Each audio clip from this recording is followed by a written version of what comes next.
both of these large ones that we can see over on the shores of our sister city of Dartmouth, it's nice to have them to point out to you, because normally there's not a lot to talk about on that side of the water. No, I'm teasing. We here in the city of Halifax have a fun little rivalry going with our sister city of Dartmouth, much like Isaac and I do on these two harbor hoppers. It's all friendly in nature.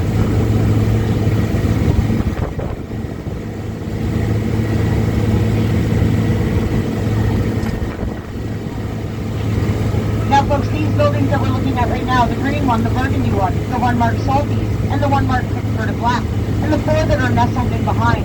These are the were the privateers' warehouses here in the city of Halifax.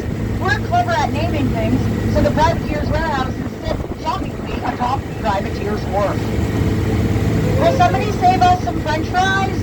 Thank you! They are volunteering. See them waiting to volunteer? Now, does anyone happen to know what a privateer was? A pirate, absolutely right. Speak up, you're correct. You don't have to raise your hand, we just shout out here on the hard rock. And they absolutely were pirates. They were government-sanctioned pirates. Now, in order to be a privateer in the city of Halifax in the early 1800s, you had to be able to prove a few things and agree to a few things. You had to prove you owned your own vessel, that you could provide a crew for that vessel, and that you could compensate that crew.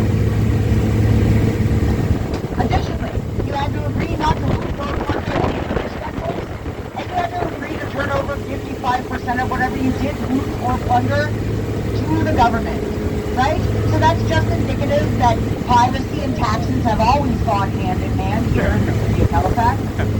Now you folks may have noticed that boat that's marked Halifax Transit. That is one of the Halifax Transit ferries here in the city of Halifax, and that is actually the oldest saltwater ferry system in all of North America. Of course, originally it was not fancy vessels like that one. It was one gentleman in a rowboat with his fancy straw hat who would be willing to take you and one other friend over to Dartmouth. We don't know why. This vessel that we're passing right now, folks, marked Silva on the front. So this was actually one of the last iron-sided, triple-masted ships that was for use with any of the navies, and this actually had belonged to the Norwegian Navy. Now our company has gone ahead and purchased that, and it is now one of the party boats here in the city of Halifax. Raise the tarp.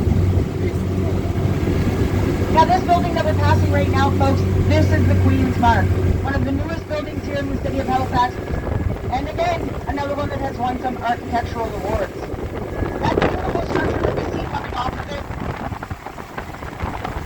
is a tide clock. So as the tide rises and falls, that large glass structure that's at the end of those stairs that say rise again, that actually twinkles and blinks. It's really quite lovely, particularly at night. And this vessel that we're passing now marked the Acadia. This was actually an Arctic research ship and is now a permanent floating exhibit of this building, the Maritime Museum of the Atlantic. The Maritime Museum of the Atlantic is that building that looks like a capital A with the top cut off and is wrapped in the nautical flags.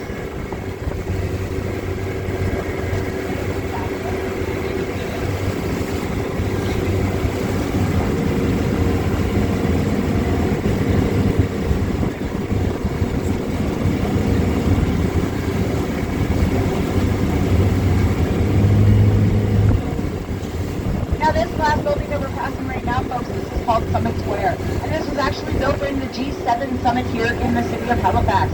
If any of you are looking for a phenomenal burger, there's a cafe in there called Summit Cafe that I very highly recommend. Particularly if you don't want to pay the touristy prices at some of the other locations.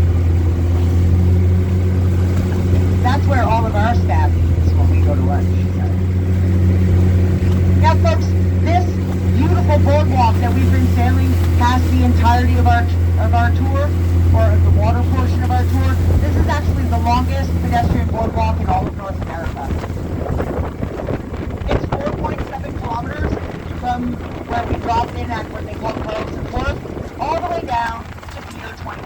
Now Pier 21 is the immigration Museum here in the city of Halifax, and approximately 55% of Canadians can actually trace their origin back to year 21.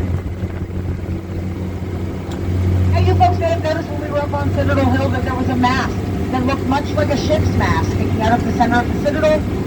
George's Island has a corresponding mast, and there are actually still sightline regulations. The mast on Citadel Hill must always be able to communicate with the mast atop Fort Charlotte. And Fort Charlotte, who everybody calls George's little sister, that's incorrect. Fort Charlotte is actually the one in charge of our big little city. She has a completely unobstructed open view over the mouth of the harbor, and prior to the building of all of these downtown buildings, she also had a fairly unobstructed view of land forces that might be approaching. Now folks, I'm going to take a little bit of a break.